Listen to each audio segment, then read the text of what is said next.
Dans le récit captivant du dernier voyage de Jésus vers la croix, nous sommes confrontés à la pression intense qu'il a endurée. Beaucoup peuvent penser que ce parcours était simple pour lui, mais c'est loin d'être la réalité. Si c'était facile, l'importance de leur sacrifice serait minimisée.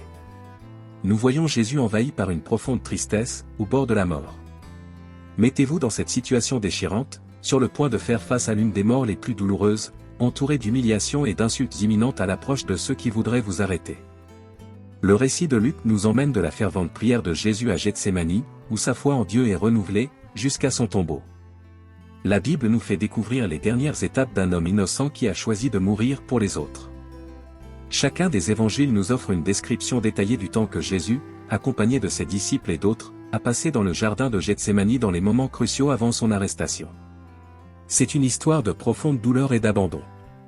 Jésus, angoissé, se prosterne et crie à son Père, et, avançant un peu plus loin, il tombe la face contre terre et prie en disant « Mon Père, si c'est possible, que cette coupe s'éloigne de moi, mais pas comme je le veux, mais comme vous le voulez » Matthieu chapitre 26, verset 39. Plus tard, il répète cet appel. Pour la deuxième fois, il alla prier « Mon Père, si cela ne peut se passer sans que je le boive, que ta volonté soit faite. » Matthieu 26, 42. Ces paroles résonnent à travers les siècles, révélant la complète soumission de Jésus au dessein divin. Même face à une souffrance imminente, ces prières émouvantes mettent en lumière l'état d'esprit de Jésus juste avant d'affronter sa crucifixion, montrant son abandon total à la volonté divine. La coupe à laquelle il fait référence est le symbole de la souffrance qu'il s'apprêtait à affronter. C'est comme si Jésus se trouvait devant une coupe amère, prêt à la boire jusqu'à la dernière goutte. Dans Matthieu chapitre 20, verset 22, Jésus aborde le thème de la souffrance en demandant à ses disciples « Vous ne savez pas ce que vous demandez. Pouvez-vous boire la coupe que je m'apprête à boire ?» Ils ont répondu « Nous pouvons ». C'est une question qui résonne dans toutes nos âmes. Lorsque Jésus demande au Père que cette coupe s'éloigne de lui, il exprime le désir humain naturel d'éviter la douleur et la souffrance. C'est là la véritable humanité du Christ, démontrant sa profonde compréhension des luttes humaines. Jésus, étant pleinement Dieu, est aussi pleinement humain. Même dans sa perfection divine, sa nature humaine a dû faire face à l'agonie d'accepter la torture et la honte qui l'attendait. Sa chair reculait devant la perspective de la croix, dans un moment de profonde vulnérabilité qu'il partageait avec ses disciples. Veillez et priez pour ne pas tomber en tentation, Matthieu chapitre 26, verset 41. La disposition de l'esprit et la faiblesse de la chair sont évidentes lorsque Jésus s'écrie « Que cette coupe s'éloigne de moi », confronté aux désirs humains de conservation, d'estime de soi et de confort. Cette lutte, marquée par la tristesse jusqu'à la mort, se révèle dans ses paroles à ses disciples « Mon âme est bien triste jusqu'à la mort. » Restez ici et regardez avec moi Matthieu chapitre 26, verset 38. Cette déclaration résonne à travers les âges, montrant l'agonie qu'il a endurée dans son humanité. Plus que toute autre chose, cette prière illustre de manière frappante que Jésus était pleinement humain à tous égards. Il était pleinement conscient de ce qui allait arriver, comme le rapporte Marc chapitre 8, verset 31, où il enseigne la nécessité de la souffrance, du rejet et de la mort, mais aussi la promesse de la résurrection après 3 jours. Le tourment auquel il était destiné allait au-delà du physique, c'était aussi mental et spirituel. Jésus savait que la crucifixion était le plan de Dieu selon lequel il devait souffrir pour nos transgressions et être blessé pour notre guérison. Il était aligné sur la volonté de Dieu, comme décrit dans Ésaïe chapitre 53, versets 5 à 7. Ces prophéties se sont accomplies en Jésus, qui a accepté en silence la destinée assignée à notre rédemption. Ce sont des vérités profondes qui résonnent à travers l'histoire et résonnent dans nos cœurs. L'amour de Jésus pour l'humanité est incommensurable, mais son humanité craignait également la douleur et le chagrin, ce qui l'a amené à crier à son Père, « Que cette coupe s'éloigne de moi ». Cette phrase révèle 2 qualifications essentielles. Tout d'abord, Jésus commence sa prière par les mots « Si cela est possible », cherchant une alternative à la rédemption de l'humanité, si elle existe. En fin de compte, il a soumis sa volonté à celle du Père. Les événements suivants montrent clairement qu'il n'y avait pas d'autre voie possible, le sacrifice de Jésus-Christ est unique et incomparable, comme le proclame Jean chapitre 1, verset 29 et Apocalypse chapitre 5, verset 9. Jésus exprime dans sa prière, non pas ce que je veux, mais ce que tu veux, se montrant totalement engagé dans la volonté de Dieu. C'est l'essence de la prière des justes, telle qu'elle est enseignée dans Matthieu chapitre 6, verset 10. Dans le jardin de Gethsémani, Jésus a vaincu la chair en la gardant soumise à l'esprit, s'abandonnant complètement à la volonté de Dieu, même lorsque c'était difficile. Nos propres moments difficiles deviendront plus supportables lorsque nous comprendrons que Jésus comprenait le désir de suivre la volonté de Dieu, même lorsque cela était difficile. Il a compris le conflit entre la volonté de la chair et la volonté de Dieu, nous offrant réconfort et encouragement.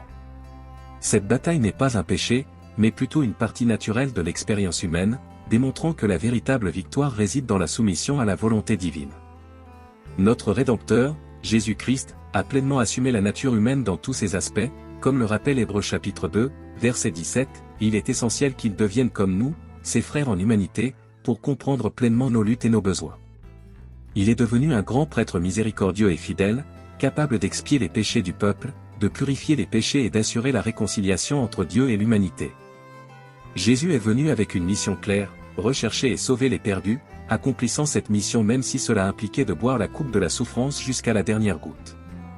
Sa prière révèle la profondeur et la qualité de sa relation avec le Père. Ce fut une épreuve extrêmement difficile, comme en témoigne la profonde agonie et l'angoisse de la mort qu'il affronta dans le jardin, comme le décrit Luc chapitre 22, versets 43 et 44. Alors que Jésus se débattait dans la prière, ses disciples, incapables de comprendre pleinement la gravité de la situation, se sont endormis. Un ange est venu du ciel pour vous fortifier en ce moment crucial. Lorsque Jésus se leva de la prière, il trouva ses disciples endormis de tristesse et les exhorta, « Pourquoi dormez-vous ? Levez-vous et priez pour ne pas tomber en tentation » Luc chapitre 22, verset 45. L'apparition d'un ange pour réconforter Jésus dans le jardin de Gethsémani est profondément significative, car elle symbolise la volonté du ciel de se tenir aux côtés de Jésus alors qu'il fait face à son appel, même face au rejet et à la mort imminente. Jésus confie ses fardeaux à Dieu.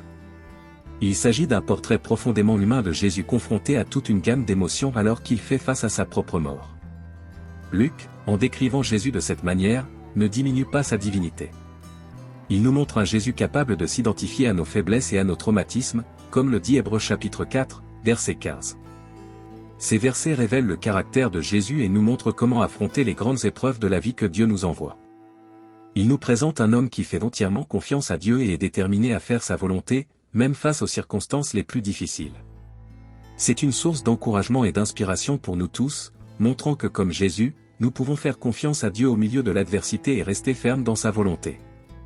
Nous observons un individu aux prises avec des difficultés, cherchant le réconfort et les conseils de Dieu, et un autre canalisant ses émotions profondes à travers la prière à Dieu. Jésus a également traversé cette épreuve, recevant non pas une exonération, mais la force nécessaire pour la surmonter. Il a remis en question la possibilité d'une autre voie, mais a exprimé en réponse sa détermination à adhérer au plan divin. Le ciel a accordé à Jésus la force nécessaire pour accomplir sa mission, sans tenir compte de son plaidoyer en faveur d'une alternative. Le texte met en évidence cette harmonie entre l'acceptation de l'appel divin et le soutien céleste apporté. Ce passage illustre des aspects remarquables du caractère de Jésus alors qu'il faisait face à son épreuve cruciale. Dans la prière, il partage ouvertement sa souffrance et son désir de Dieu, maintenant sa pratique de communiquer avec le divin sans être affecté par les événements extraordinaires de son existence. Nous ne parvenons souvent pas à nous tourner vers Dieu pour répondre à nos besoins lorsque nous sommes trop occupés, les épreuves peuvent nous faire plier les genoux, mais le rythme rapide de la vie nous fait souvent bouger, nous empêchant de consacrer du temps à la prière. Mais ce n'était pas le cas de Jésus. Son exemple nous rappelle que la prière est essentielle même au milieu du chaos. Ce n'est pas un rituel superficiel, mais plein d'honnêteté, d'émotion et de douleur. Il nous enseigne que la vraie prière demande des efforts et de la sincérité. Souvent, au lieu de vraiment nous engager dans la prière, nous inclinons simplement la tête, fermons les yeux et laissons notre esprit vagabonder. Jésus a fait preuve d'honnêteté et d'humilité. Il a sincèrement exprimé son espoir que Dieu trouverait une autre voie, mais il était encore plus déterminé à faire la volonté de Dieu. Bien que différentes des lamentations des psaumes, leur prière partageait une similitude en permettant aux suppliants d'exprimer ses émotions et ses douleurs les plus profondes devant Dieu. La confrontation intime qui se produit dans la prière apporte souvent le réconfort nécessaire pour nous guider dans nos prochains pas, nous gardant fermement dans la main de Dieu. De plus, la prière n'est pas une activité superficielle, c'est un engagement total de notre part. Jésus en est un exemple dans sa propre prière dans le jardin, où il prie avec une telle intensité que même sa sueur se transforme en gouttes de sang.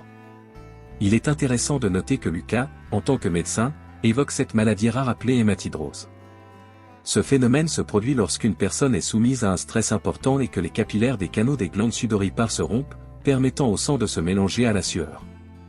Cela décrit de manière frappante la situation de Jésus dans le jardin. L'épisode, où Jésus fait face à une agonie extrême à Gethsémani, est le point central du récit. Lorsque Jésus arrive dans le jardin, il partage avec ses disciples qu'il est profondément troublé et affligé. Il est envahi par le chagrin au point de se sentir au bord de la mort. Luc décrit cette intensité en décrivant la sueur de Jésus comme s'il s'agissait de gouttes de sang. Mais pourquoi est-il si bouleversé? Votre douleur n'est pas simple, mais complexe. Nous devons comprendre qu'il était sur le point de subir le châtiment mérité par des millions et des millions de personnes.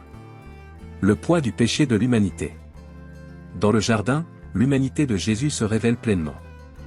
Bien qu'il soit resté sans péché, il expérimente maintenant pleinement ce que signifie réellement être humain. C'est là qu'il éprouvera notre douleur, c'est là qu'il fera face à une tentation plus forte qu'aucun d'entre nous ne pourrait jamais l'imaginer. Il convient donc de dire qu'il a été tenté de toutes les manières possibles. L'agonie du Christ à Gethsémani, où il refusa de lâcher la coupe et but jusqu'au bout, est emblématique. Cela signifie qu'il n'y aura plus de colère divine dirigée contre ceux qui sont unis au Christ, car il a bu la coupe de la colère en notre faveur. S'il a tout bu, il ne nous restera plus rien. Oui, l'accomplissement final de la rédemption a eu lieu au Golgotha, mais l'obéissance démontrée par Jésus à Gethsémani a également été cruciale pour nous débarrasser de la malédiction. Sa totale conformité à cette époque a été créditée sur notre compte, nous permettant de nous réconcilier avec Dieu. De plus, cette expérience nous révèle que Jésus comprend profondément la solitude et la douleur humaine. Non seulement il comprend notre angoisse, mais il la vit intensément et personnellement. Jésus a fait face à des tentations bien au-delà de ce que chacun d'entre nous aurait jamais pu faire. Il fit volontairement et consciemment face à la coupe de la colère de Dieu, la buvant jusqu'à la dernière goutte. Cela nous montre que nous pouvons lui faire confiance pour partager nos douleurs et nos angoisses, car il les comprend comme personne d'autre ne peut le faire. Il est notre fidèle confident, celui qui comprend nos aspirations et nos afflictions les plus profondes. Avez-vous déjà remis en question l'amour de Dieu pour vous? Regardez le jardin de Gethsémani.